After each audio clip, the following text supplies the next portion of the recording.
Welcome everyone, welcome बच्चा party. कैसे हैं आप? आई होप आप सब अच्छे से होंगे, मज़े में होंगे। तो चलिए पेपर दूसरा, जो कुछ बच्चों के कमेंट्स आए कि दूसरा कोई और पेपर है, हमारे पास तो था नहीं। अब किस तरह पहुंच पाया हमारे पास पेपर, तो अब ये जो है डिस्कस करते हैं। आप देख लें कि क्या क्या ऑप्शंस आपने चूज़ करे हैं, ठीक है। तो आप यहाँ पे क्रॉस चेक अपना पेपर कर सकते हैं, ठीक है। Very good. तो one of the following algebraic expression containing two variables with negative coefficients identify. बोल रहा आपके पास एक algebraic एक्सप्रेशन यहाँ पे एक, ठीक है। तो जिसमें आपके दोनों वेरिएबल जो हैं वो उनके साथ नेगेटिव कोफिशेंट्स हैं, ठीक है।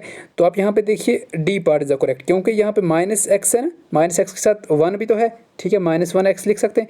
तो यानी कि एक -1 है और दूसरा हमारे पास दोनों नेगेटिव कोफिशेंट्स आ गए, -1 और -3। और टू वेरिएबल, एक्स एक वेरिएबल है, वाई दूसरा वेरिएबल है। Very good. तो this is first question. And next question is the parameter of rectangle is. तो आपको यहाँ पे रेक्टेंगल दी हुई है, इसकी लेंथ भी यहाँ पे बताई हुई है और ब्रेड्थ भी बताई हुई है। तो आपको बताना है कि इसका पैरामीटर कितना है। तो देखिए अगर आप इसको सॉल्व करेंगे तो 10x आ जाएगा। पैरामीटर कैसे होता है? ट्वाइस लेंथ प्लस ब्रेड्थ, ठीक है। Twice length plus breadth. तो आप इसको सॉल्व कर सकते हैं। तो आप देखेंगे टू लेंथ की जगह आप अपना वैल्यू डाल दें, ब्रेड्थ की जगह आप अपना वैल्यू डाल दें, फिर उसको सॉल्व करेंगे तो you will get the answer 10x, ठीक है। Very good. बस ये फॉर्मूला आपको यूज़ करना है। सो let's move for the next third question. तीसरा क्वेश्चन है हमारा, if the volume of A cuboidal tank is 2x² y²। ये वॉल्यूम है एक क्यूबाइडल टैंक का। The possible dimension is the length, breadth and the height can have. देखिए cuboidal box इस तरीके से कुछ है, ठीक है, इस तरीके से।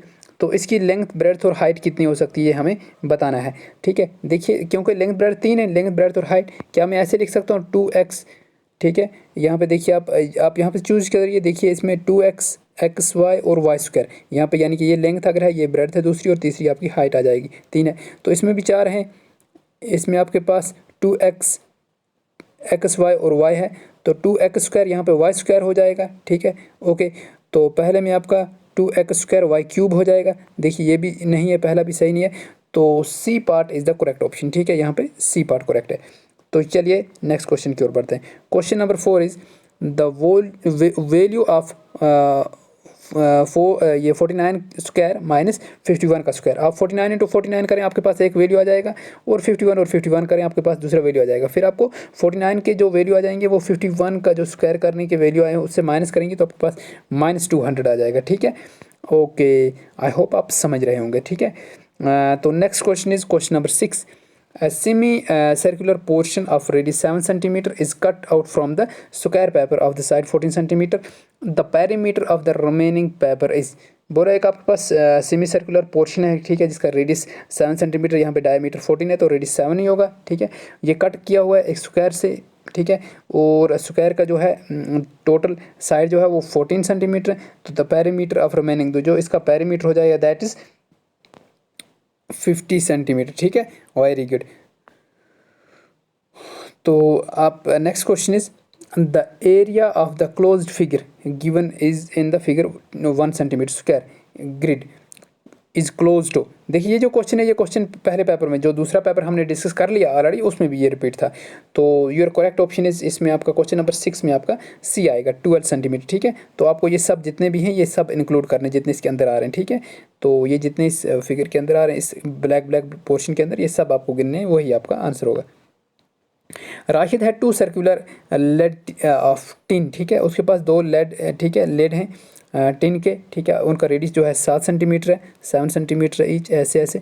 और वो एक रेक्टेंगुलर उसके पास कुछ है, एक और शीट है जिसको वो ये करेगा, गोल कर लेगा, ठीक है। जैसे आप एक पेपर, आपका एक फ्लैट होता है, उसको आप गोल कर सकते हो। तो what should be the length and breadth, तो उसकी क्या लेंथ और ब्रेड्थ हो सकती है उस रेक्टेंगुलर शीट की, ठीक है, जो एक किसके लिए काम आए, जिससे आपको एक टैंक बनानी है जिसका रेडियस 7 सेंटीमीटर होगा। तो अगर आप इस क्वेश्चन को ये सॉल्व करना थोड़ा सा टाइम कंज्यूमिंग है, तो मैं आपको इसका डायरेक्ट आंसर बता देता हूँ। दैट इज़ क्वेश्चन नंबर 7 में आएगा आपका बी, ठीक है, 20 इंच और 44 इंच रेस्पेक्टिवली। तो आपको क्या करना है, आपको पहले इसका निकालना है, एरिया निकालना है, ठीक है, सिलेंडर का, ठीक है। फिर आपको इस तरह जो हाइट है यहाँ पे दी हुई है, सब कुछ दिया हुआ है, तो फिर उससे आप इजीली आराम से निकाल सकते हैं कि इसकी कितनी इंच होंगी, ठीक है। Next question is the given 6 rectangular pieces of a cardboard are used to make the face of the cuboid. एक cuboid बनाने के लिए हमें 6 rectangular pieces यहाँ पे दी हुई हैं, ठीक है. The resulting cuboid will have the dimensions of, तो जो resulting cuboid होगा उसकी dimension होंगी length into breadth into height. Consider length, breadth, height are ascending order of the magnitude. देखिए लेंथ यानी कि सबसे बड़ी होगी, उससे ब्रेड्थ छोटी होगी और उससे हाइट उससे भी छोटी होगी. तो आपको लेंथ सबसे बड़ा मानना है तो वो 4 हो सकता है और ब्रेड्थ उससे 3 नंबर पे और हाइट जो है 2 नंबर पे, यानी कि D is the correct option. ठीक है, आई होप आपने समझा होगा ये क्वेश्चन. So let's move for the next question. Number 9 is 2 cubes each of volume 27 centimetre cube are joint end to end. 2 cube join कर दिए गए हैं. ये आपका पहला ही क्वेश्चन इसी तरह का पूछा है जो आपका चैप्टर का पहला क्वेश्चन एक्सरसाइज का, ठीक है, मेंसुरेशन में. तो फेस टू फेस वो ज्वाइन करे हैं. The length and the breadth of and the height of the, उसका क्या हो जाएगा जब दो क्यूब्स को आप ज्वाइन करेंगे. देखिए जब दो ज्वाइन करें इसमें आपकी हाइट भी नहीं चेंज हो जाएगी और आपकी जो है ब्रेड्थ भी चेंज नहीं होगी, उतनी ही रहेगी जितनी ब्रेड्थ इस साइड से भी है उस साइड से भी. यानी कि 2 डब्बे अगर साथ साथ में लगा लेते हैं, दोनों डब्बे जो हैं उनकी लेंथ और ब्रेड्थ सेम रहेगी, लेकिन उसकी लेंथ जो है वो चेंज हो जाएगी इतनी बड़ी. ठीक है, तो जो इसका सही ऑप्शन है दैट इज़ डी पार्ट, यानी कि वो 6 हो जाएगी क्योंकि 3 एक है, 3 और 3 हो गया 6, बाकी जो है सेम रहेंगी. तो होप आपने समझा होगा. Let's move for the next question. Number 10 is there is a cube of edge 7 centimetre. आपके पास एक क्यूब है जिसका एज 7 सेंटीमीटर है, यानी कि साइड जो है 7 सेंटीमीटर है एज, ठीक है, टॉप ब्रिम फिल्ड विद, और जो पानी के साथ भरा हुआ है. Then a small iron cube, उसके अंदर एक आयरन क्यूब फेंक दिया जाता है, ठीक है, जिसका वॉल्यूम जो वो कितना 27 ml वाटर जो है वो पानी बाहर गिरता है. तो what is the edge of the small cube. तो इसका एज कितना होगा, ठीक है. तो आप देखिए इसका सिंपली सी बात है. तो क्वेश्चन नंबर 10 को आपका सही आंसर है बी पार्ट 3, क्योंकि देखिए 27 है तो ये 3 का क्यूब हो जाएगा, है ना. 3 इंटू 3 इंटू 3 ऐसे ही है ना. आपने देखोगा छोटा सा, अगर आपके पास कभी छोटा सा कभी आपने क्यूब देखो, वो पानी में डालो पानी नीचे गिर जाएगा. वो कितना गिरेगा, वो वॉल्यूम आपको बता रहा है पानी कितना नीचे, जितना पानी नीचे गिरेगा उतना ही वॉल्यूम किसका होगा, उस ब्लॉक का होगा. तो जब वो 27 नीचे गिर रहा है तो यानी कि 3 का क्यूब है. ठीक है, वेरी गुड. तो next question is the area of the rectangular shape is this. Area rectangular shape का दिस है, देन इट्स डायमेंशंस आर. ठीक है, तो एरिया आपकी रेक्टेंगुलर शेप का ये है. तो क्वेश्चन नंबर 11 को आपका ए पोर्शन आ जाएगा x+2 इंटू x-2. ठीक है, यानी कि ये a माइनस बी बना सकते हो ना आप. 4 को आप लिख सकते हो 2 स्क्वायर माइनस एक्स स्क्वायर. ठीक है, तो ये बन गया a square minus B square. तो वो किसके बराबर होता है, a+b into a minus B. ठीक है, वेरी गुड. तो ये आपका सही ऑप्शन हो गया. तो चलिए नेक्स्ट क्वेश्चन की ओर बढ़ते हैं.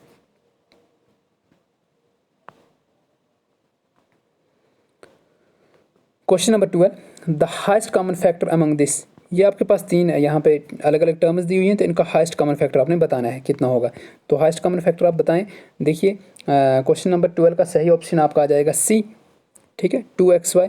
तो आप इसको चेक कर सकते हैं. आपको क्या करना है, बस इनको अलग अलग करके लिखना है. एक 2 आपका कॉमन है सब में,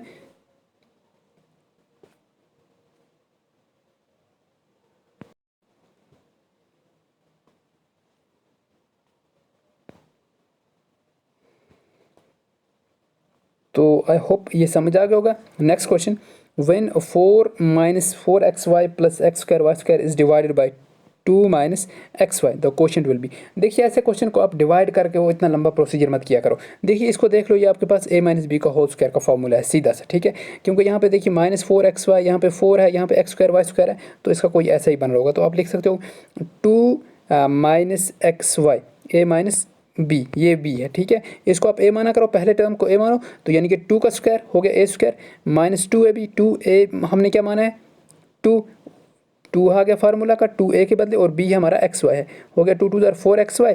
और आपके पास b की जगह आपका b का स्क्वायर यानी कि एक्स वाई का स्क्वायर कर दो. तो दैट विल बी द कौन सा ऑप्शन होगा, यानी कि जब इसको डिवाइड कर लोगे फिर आपका क्या हो जाएगा. एक तो आपके पास इसमें तो आपका बी ऑप्शन है, और ये कैसे आया सॉल्व करने पे आपको अब मैंने बता दिया. अब उसको डिवाइड में लिख लो आप.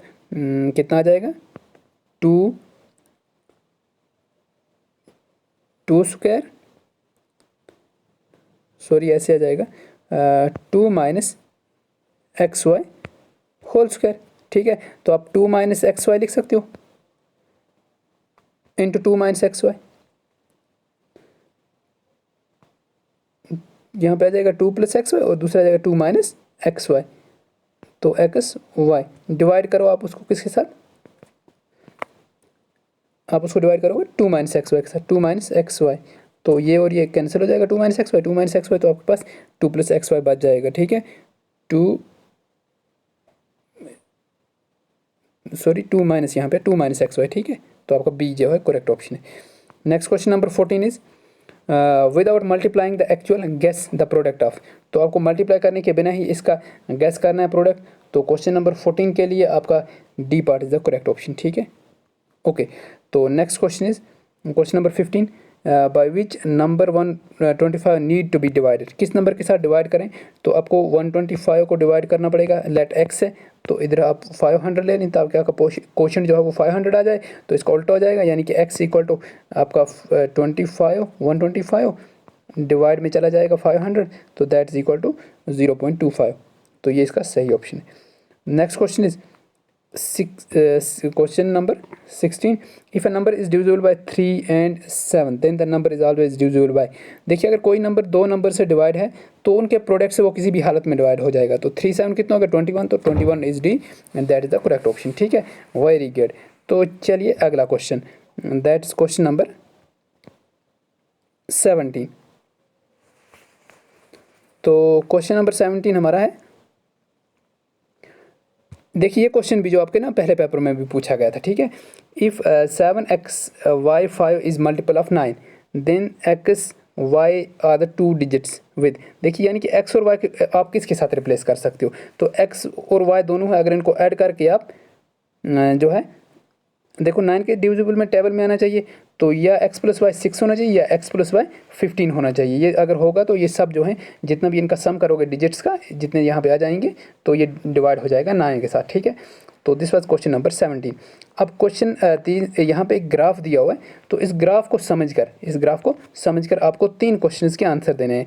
नीचे क्वेश्चन आपको दिए हुए हैं, तो location A and location B आपको बतानी है, receive the equal amount of rainfall during the month of, तो आपको देखनी है कि यहाँ पे आपके पास जनवरी फरवरी मार्च सब महीने दिए हुए हैं और इस साल आपको रेनफॉल कितनी हो रही है वो दी हुई है। बोला किस मंथ में जो है लोकेशन ए और लोकेशन बी, देखो लोकेशन ए लोकेशन बी और सी के लिए यहाँ पे ये अलग अलग इन्होंने लाइन से, यहाँ पे देखिए ये थोड़ा एक डॉटर लाइन है, एक थोड़ी उससे बड़ी डॉटर लाइन और एक बिल्कुल प्लेन लाइन बनाई हुई है। तो इनमें से चूज़ करना है कि आपको दिखाया गया है कि कब कितनी लोकेशन ए पे कितनी हो रही है, लोकेशन बी पे और लोकेशन सी पे, देखो। ठीक है, तो इक्वल किस महीने में हो रही है आपको बतानी है, इक्वल किस महीने में हो रही है, तीनों में। ठीक है, तो that's in the month of Feb. ठीक है, फरवरी में आपकी बराबर हो रही है। फिर उसके बाद next question is which of the location received minimum rainfall in the year, तो मिनिमम रेनफॉल विच कौन सी लोकेशन जो है वहाँ पे मिनिमम रेनफॉल होगी, तो 19 क्वेश्चन में आपका ऑप्शन जो है लोकेशन बी में। ठीक है, आप यहाँ से चेक कर सकते हैं, देखिए आप ग्राफ को देखिए, अगर लोकेशन बी जो है वो मिनिमम रेनफॉल जो है वो रिसीव कर रही है बाकी से एज कम्पेयर में, देखो। ओके, तो यहाँ पे भी आप यहाँ से देख सकते हैं बी जो है वो मिनिमम रेनफॉल रह रही है। ठीक है, okay. Question number 20 is the correct sequence of the conventional symbol mentioned in the graph is, बोला करेक्ट सीक्वेंस, आपको सीक्वेंस बताना है कि यानी कि जैसे लोकेशन सी किसके साथ रिप्रेजेंट करा है, लोकेशन ए किसके साथ रिप्रेजेंट करा है, लोकेशन बी किसके साथ रिप्रेजेंट करा है।